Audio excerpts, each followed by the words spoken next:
eh, amandemen kelima kalau memang akan dilakukan. Itu ada apa sebenarnya?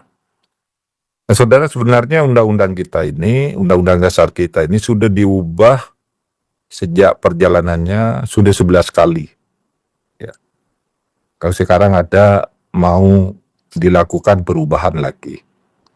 Nah, tetapi memang sesudah diubah 11 kali, dan yang terakhir dengan 4 kali amandemen, yang kalau saya sering menyebutnya 1 kali sih, yang 4 kali itu 1 kali tapi bertahap, karena memang agendanya disusun sejak tahun pertama amandemen, yaitu 99, bahwa itu akan dilakukan bertahap gitu. Bukan diubah lalu diubah lagi tidak. Tapi oke, sesudah diubah 4 kali yang terakhir itu, karena katanya pelaksanaan Undang-Undang Dasar 45 yang asli di era Orde Baru itu banyak kesalahan, maka ternyata masalahnya tidak hilang. Masalah-masalah yang menyangkut ketatanegaraan kita itu terus muncul. Misalnya yang dirasakan itu sekarang ini demokrasinya terlalu liberal. Kalau orang-orang TNI bilang itu sudah melanggar Undang-Undang Dasar 1945, karena Undang-Undang Dasar kita itu dan Pancasilanya itu menolak liberalisme dalam kehidupan politik kita. Kita ya Pancasila, sekarang terlalu liberal. Semua orang berbuat sukanya dan kadang-kala tanpa kontrol. Bahkan sekarang seorang anak kecil saja hari ini diberitakan itu menghina presiden atau wakil presiden Trisno yang dikatakan giginya tinggal 2 harus dicabut karena dia ikut menandatangani petisi TNI, tanda tangan untuk pencopotan wakil presiden. Bilang orang tua Pak Tile udah nggak bisa makan sate, kamu yang harus dicabut giginya, bukan Gibran yang dicabut dari jabatan presiden. Gitu, anak ini sudah terlalu liar ya demokrasi kita ini ketika membela atau mendukung sesuatu. Kemudian ternyata sekarang KKN masih banyak. Sudah diubah undang-undang dasarnya, KKN masih banyak. Padahal dulu ya kita itu mengubah undang-undang dasar yang reformasi itu kan karena untuk menghilangkan atau melawan KKN. Itu tema utamanya tuh KKN. Karena KKN itu yang membunuh demokrasi, membunuh hak asasi, membunuh hak ekonomi, dan sebagainya. Nah, sekarang ini kita bisa diskusikan nanti suatu saat jauh makin banyak. Kita bisa mengukur itu secara kualitatif maupun secara kuantitatif. Kita bisa menyebut angka-angka dengan mudah, kita bisa mengkualifikasi dengan mudah bahwa sekarang itu KKN jauh lebih marak dibandingkan dengan Orde Baru. Ini ada produk amandemen konstitusi. Kemudian sekarang ini, saudara sekalian, muncul gejala autokratik legalisme. Autokratik legalisme itu suatu proses pembuatan hukum yang kong kali kong, ya, menempuh cara demokrasi untuk membunuh demokrasi, sama dengan dulu yang dilakukan Hitler. Itu kan ketika dia menguasai Jerman dan melakukan kekejaman yang tidak pernah dilakukan oleh manusia sebelumnya dan sesudahnya, konon itu Hitler tuh yang membunuh jutaan orang dengan kesewenang-wenangannya. Hitler itu membunuh demokrasi itu melalui proses demokrasi karena dia menang pemilu lalu menokangi politik, lalu melakukan tekanan-tekanan, membabat sana sini, sampai akhirnya Jerman itu merasa malu sebagai sebuah bangsa juga sampai sekarang kalau menyebut nama Hitler itu. Jadi sekarang di Indonesia muncul autokratik legalisme itu. Dengan undang-undang berpayung di undang-undang dasar yang ada sekarang ini. Apa itu autokratik legalisme? Autokratik legalisme itu kalau disederhanakan itu artinya adalah suatu proses pembuatan hukum yang otoriter, di mana kehendak penguasa itu dibungkus dengan aturan-aturan agar menjadi benar. Jadi perbuatan jahat itu dibungkus dengan aturan. Saya ingin lakukan ini, buat dulu aturannya agar sesudah itu dia merasa, loh, saya tidak melanggar hukum karena sudah ada aturannya. Bagaimana caranya? Pertama, kalau pemerintah atau penguasa atau koalisi penguasa itu ingin membuat sesuatu, melakukan sesuatu, tidak ada aturannya, dibuat aturannya agar menjadi ada. Itu yang disebut positivist instrumentalistik, di mana hukum dijadikan alat, dipositifkan, diberlakukan ya untuk memenuhi atau membuka pintu bagi agenda penguasa. Kalau tidak ada, buat aturan hukumnya agar ada. Kalau aturannya ada, tapi menghambat penguasa, aturannya yang diubah. Diubahnya secara diam-diam, secara kolutif, dibahas di hotel gitu, atau undangannya mendadak, naskahnya tidak dikirim dulu apa yang mau diubah, tiba-tiba ada undangan untuk membahas perubahan gitu. Itu mengubah secara kolutif. Nanti lalu diatur, perubahan ini dilakukan begini, di hotel ini jam sekian, fraksi ini harus setuju, ini agendanya, dan seterusnya, dan seterusnya. Jadi, itu autokratik legalism yang sekarang mulai ditengarai muncul di dalam percaturan politik kita dalam 2-3 tahun terakhir ini.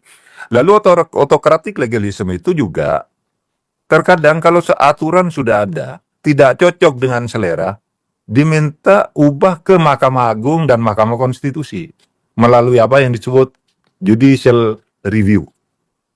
Ya, judicial review. Nah, gejala ini yang menyebabkan Indonesia ini nampaknya terpuruk dan demokrasinya, jorok gitu, lalu memunculkan apa tidak sebaiknya diubah lagi aja Undang-Undang Dasar. Sesudah Undang-Undang Dasar ini diubah, ternyata situasinya bukan semakin baik, malah semakin buruk. Terutama menyangkut masalah moral dan etika bangsa kita ini. Nah, saudara sekalian, oleh sebab itu, maka ada beberapa alternatif yang sudah muncul ya. Satu yang didiskusikan sekarang ini, yaitu melakukan revisi terbatas melalui amandemen ke-5. Sekarang yang memunculkan Kang Jana dan kita ini berdiskusi kan karena sejak 4 tahun yang lalu tuh ada agenda agar Undang-Undang Dasar 45 itu diamandemen secara terbatas. Karena apa? Karena katanya tidak ada antisipasi misalnya jika presiden itu berhalangan di tengah jalan atau harus berhenti di tengah jalan tuh tidak ada mekanisme konstitusinya yang lengkap. Karena MPR itu tidak bisa memberhentikan. MPR itu hanya melantik kemudian bisa melakukan impeachment kalau itu diusulkan oleh DPR. Tapi kalau misalnya ada alasan-alasan di luar itu, gimana nih mekanismenya? Kalau misalnya MPR berpendapat, rakyat berpendapat harus diganti. Maka, kalau gitu kita buat amandemen terbatas. Satu, mengubah pasal tentang penggantian presiden. Ya, kalau presiden berhalangan dan seterusnya, atau menguatkan kembali pasal yang sudah diubah bahwa masa jabatan presiden dan wakil presiden itu adalah 2 kali dan tidak bisa diperpanjang lagi pada jabatan yang sama. Itu akan diperkuat, yang sebenarnya tidak perlu amandemen karena itu memang sudah begitu isinya. Tapi isi yang satunya membuat GBHN, sekarang itu disebut PPHN, pokok-pokok haluan negara, mau dihidupkan lagi GBHN itu karena katanya presiden itu presiden itu sering melakukan pelanggaran-pelanggaran dan mau-maunya sendiri selama era reformasi, tidak spesifik periode tertentu. Selama era reformasi itu suka buat mau-maunya sendiri, kadang-kadang kehilangan arah. Oleh sebab itu perlu PPHN. Ini katanya, misalnya agenda ini dibawa oleh alumni kita, Bamsud, Bambang Susatyo, yang menginisiasi adanya amandemen ke-5. Alasannya ya cukup masuk akal juga. Tetapi ada yang mengatakan, dong, jangan revisi lah, kita tetap aja yang sekarang. Ini aliran yang kedua, tetap aja yang sekarang. Kita laksanakan saja dengan konsekuen, sudah bagus. Soal urusan tambal sulam dan sebagainya, sebenarnya kan kalau kita ikuti amandemen kita itu dalam 4 tahap itu kan sama dengan Amerika, karena naskah aslinya itu tidak pernah dilepas, melainkan dia disisipkan, ditambahkan, atau dikatakan dicabut, diubah, ditambah koma, ditambah frasa ini dan sebagainya dan sebagainya. Tapi aslinya itu masih tetap. Tapi oke lah, ada yang bilang begini, kalau itu dijadikan sebuah naskah misalnya Undang-Undang Dasar yang sekarang itu, laksanakan coba dengan konsisten, dengan konsekuen. Apa coba yang kurang dari Undang-Undang Dasar kita ini? Tidak ada. Bahwa misalnya ada DPD salah jalan, kalau salah jalan itu bukan hanya DPD, ya, DPR juga, Presiden juga, MA lebih lagi, MK lebih lagi, semua. Bukan karena undang-undang dasarnya ini. Mari kita cari nanti urgensinya apa. Lalu ada yang bilang sudah tidak usah revisi terbatas, tidak usah tetap seperti yang sekarang karena tidak baik. Mari kita buat yang benar, yang baru. Menurut teorinya Casey Ware tadi yang disebut oleh Bu Susi dan lain-lain gitu. Buat yang baru aja, yang bagus lah. Kan memang sudah harus direvisi, dan dalam pengalaman memang kayak seperti ini. Kenyataannya kita selalu didesak pada situasi buruk oleh pemerintahan kita itu. Tidak pernah ada satu jeda pun di dalam masa pemerintahan kita yang sudah 80 tahun sebentar lagi ini, di mana Undang-Undang Dasar itu tidak dipersoalkan karena telah menimbulkan pemerintahan yang buruk gitu. Lalu ada yang bilang, apa sih? Revisi terbatas, atau tidak usah direvisi tapi laksanakan dengan urgen, atau sekalian revisi total. Ada yang malah sebaliknya dari itu semua. Sudahlah, ini TNI nih. TNI dan juga agendanya Partai Gerindra ya. Sudahlah, kita kembali ke Undang-Undang Dasar 1945 yang asli. Itu yang dulu lah, yang berlaku pertama. Kalau yang asli itu kalau dilihat kertasnya mana yang asli mana tidak, kita tidak tahu. Tapi yang diundangkan pertama pada tahun tanggal 18 Agustus 1945. Oleh sebab itu saya ingin recall ingatan kita semua bahwa saya tadi katakan Undang-Undang Dasar 45 itu sudah berubah 11 kali. Untuk menunjukkan kepada kita bahwa kita mengubah itu tidak akan memberi arti apa-apa, karena setiap diubah juga selalu disuruh ubah lagi. Seperti sekarang ini. Karena masalahnya sebenarnya bukan di situ, bukan di naskah. Gitu. Mari kita lihat. Pada tanggal 18 Agustus 1945, Indonesia memproklamasikan kemerdekaan. Sehari sesudah Indonesia proklamasi, UUD 45 yang pertama diundangkan. Tanggal 18 Agustus 1945. Itu baru 2 bulan. Ya, pada tanggal 16 Oktober tahun 1945 sudah dilakukan amandemen perubahan melalui maklumat nomor X. Itu tanggal 16 Oktober. Undang-Undang Dasar 45 itu yang sebenarnya meletakkan Komite Nasional Pusat itu sebagai pembantu presiden, dia amandemen menjadi parlemen. Disebut Komite Nasional Indonesia. Dulu kan undang-undang dasarnya Komite Nasional Indonesia membantu presiden, tetapi baru 2 bulan sudah amandemen. Ini harus jadi parlemen. Masa Indonesia tidak ada parlemen? Pada waktu itu Undang-Undang Dasar 45 yang asli itu oleh anak-anak muda yang dipimpin Syahrir dan kawan-kawannya itu dianggap UUD 45 yang pertama itu adalah fasis. Ya.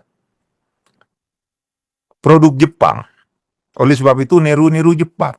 Bahkan di dalam konsep awal yang kemudian tidak pernah disahkan, atas izin yang paduka, yang mulia Tenno Haika, maka kita akan melaksanakan kemerdekaan Indonesia. Sehingga disebut pada waktu, ini produk Jepang, diprotes oleh Syahrir dan kawan-kawan, ganti. Ya. Kehin itu menulis tentang itu, bahwa UUD 45 itu George McT Kehin yang menulis nasionalisme dan revolusi di Indonesia itu menyatakan Indonesia itu fasis. Oleh sebab itu baru 2 bulan keluar maklumat nomor keluar kemudian maklumat bulan November, sistem pemerintahan kita diubah menjadi parlementer, dari sistem presidensial menjadi parlementer, diubah dalam waktu 2 bulan nih sudah diubah. Nah sesudah itu diprotes lagi, ini jelek nih undang-undang dasar. Mari kita ubah undang-undang dasarnya agar lebih adaptif terhadap kebutuhan Belanda. Baru 4 tahun Indonesia merdeka sudah mengubah lagi undang-undang dasarnya menjadi Konstitusi Republik Indonesia Serikat. Itu berdasar perjanjian atau konferensi meja bundar di Den Haag menjadi negara Republik Indonesia Serikat. Berubah lagi undang-undang dasarnya. Baru 2 bulan konstitusi ini diberlakukan, muncul gerakan agar kembali ke negara kesatuan Republik Indonesia, membuat undang-undang dasar baru. Itu yang katanya ada apa, memorandum integral dari Nasir agar Indonesia kembali ke negara kesatuan. Itu sebenarnya berlebihan. Orang itu tidak pernah sebenarnya yang mengatakan bahwa komitmen kembali menjadi negara kesatuan itu karena musi integral dari Nasir pada 1950. 1950 itu enggak. Nasir enggak pernah membuat musi integral untuk kembali ke UUD 45. Saya udah baca dan saya sudah menulis tentang itu. Nasir itu mengajak kita berintegrasi. Kita mari bekerja secara integral. Kata Nasir, saya tidak peduli. Ada kalimatnya, saya tidak peduli negara ini negara kesatuan ataukah negara federal. Bagi saya yang penting integral, berintegrasi gerakan-gerakan kita ini.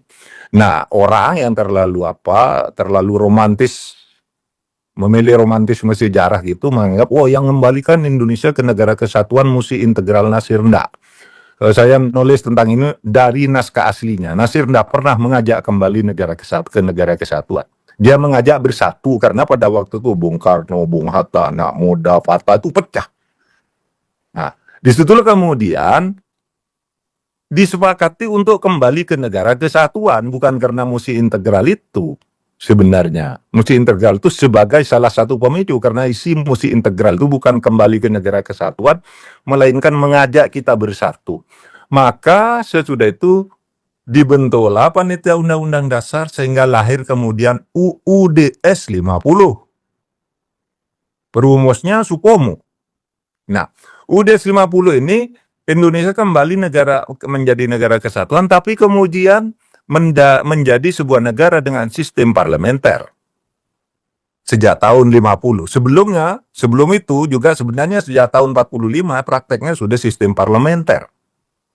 Nah, UUDS 50 itu parlementer. Ini pun diprotes lagi. Apa sih kok pakai undang-undang dasar seperti itu? Jadikan aja nih UUDS gitu. Jangan undang-undang dasar yang benar, UUDS, undang-undang dasar sementara aja. Kenapa? Karena kita akan membuat undang-undang dasar yang baru melalui pemilu. Maka ada pemilu tahun 1955.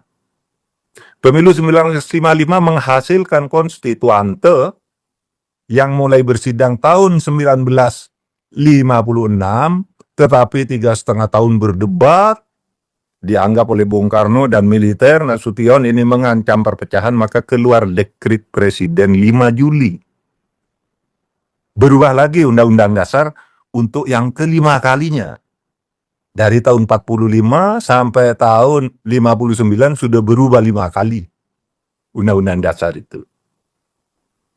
Maksudnya apa? Agar Indonesia ini baik, mari kita pakai Undang-Undang Dasar yang asli aja gitu, kata Bung Karno.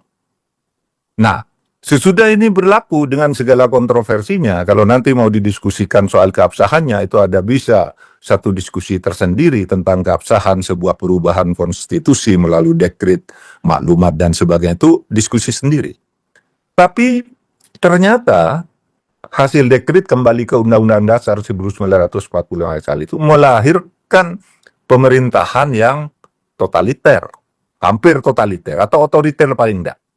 Abuse of power. Bung Karno melakukan banyak sekali pelanggaran Undang-Undang Dasar atas nama kepentingan Indonesia. Sehingga Bung Karno membuat undang-undang sendiri yang disebut Penpres. Penpres itu ya undang-undang, tetapi tidak dibuat bersama DPR karena DPR-nya tidak setuju. Dibuat sendiri, namanya Penpres. Siapa yang merancang itu? Dewan Nasional namanya. Ya, dilakukan penahanan besar-besaran terhadap lawan politik itu di zaman Bung Karno dulu. Tapi Bung Karno juga tidak disalahkan oleh konstitusi atau oleh penafsir konstitusi ketika itu yang bernama Mahkamah Agung, dan selalu membenarkan bahwa yang dilakukan oleh Bung Karno itu dengan dekretnya itu benar secara hukum karena ada dalil salus populi suprema lex esto. Keselamatan rakyat itu hukum tertinggi. Anda boleh melanggar konstitusi untuk menyelamatkan rakyat. Itu yang memberi justifikasi dekret, sehingga ya Bung Hatta marah ketika itu sebenarnya kan kudeta terhadap konstitusi gitu. Tetapi saya itu selalu diubah oleh karena Undang-Undang Dasar selalu diubah. Tahun 59 dekret muncul orde baru. Apa? Sekarang kembali ke Undang-Undang Dasar dan UUD 45, ke Pancasila dan UUD 45 secara murni dan konsekuen. Itu orde baru. Ternyata orde baru melahirkan banyak KKN lagi. Apa Undang-Undang Dasarnya ya kok? Ini justru orde baru tuh lahir untuk meluruskan, menegakkan Pancasila dan Undang-Undang Dasar 45 secara murni dan konsekuen. Diubah lagi. Apa? Reformasi. Nah, reformasi nggak usah Undang-Undang Dasar ini, nggak boleh ini berlaku, ubah lagi sekarang. Maka kita sekarang melakukan reformasi yang sekarang ini berlaku itu 4 kali, 4 tahap menurut saya. Karena janjinya itu, amandemennya kan janjinya dibuat pada tahun 99, tapi dijanjikan akan selesai dalam 4 tahap masa jabatan MPR ketika itu. Tapi mau disebut 4 kali juga boleh, 4 tahap boleh, tidak terlalu penting. Saya cuma ingin sejarahnya itu jelas. Nah sekarang muncul nih yang terakhir, muncul gagasan revisi terbatas yang seperti saya katakan tadi dimotori oleh Bu Mega, Mas Bambang Susatyo, alumni kita juga, dan yang lain-lain, termasuk yang sekarang ini kita diskusikan itu. Saudara sekalian, apa boleh amandemen itu? Boleh. Karena seperti dari buku yang tadi disebut berkali-kali oleh Bu Susi, itu Casey Ware itu menulis buku The Modern Constitution. Dia mengatakan begini, the Constitution is indeed the resultant of parallelogram of forces, economic and social, which operate at the time of its adoption. Jadi konstitusi itu memang bukan cermin situasi. Kalau masyarakatnya berubah, konstitusinya berubah. Jangan konstitusi itu kalau dianggap suci, enggak ada. Dia potret situasi pada saat dibuat. Pada tahun 45 situasinya seperti itu, ya dibuat sebuah konstitusi yang revolusioner. Tetapi beberapa saat kemudian masyarakat tuh tidak bagus tuh, ya perbaiki saja, karena konstitusi itu kan hanya alat.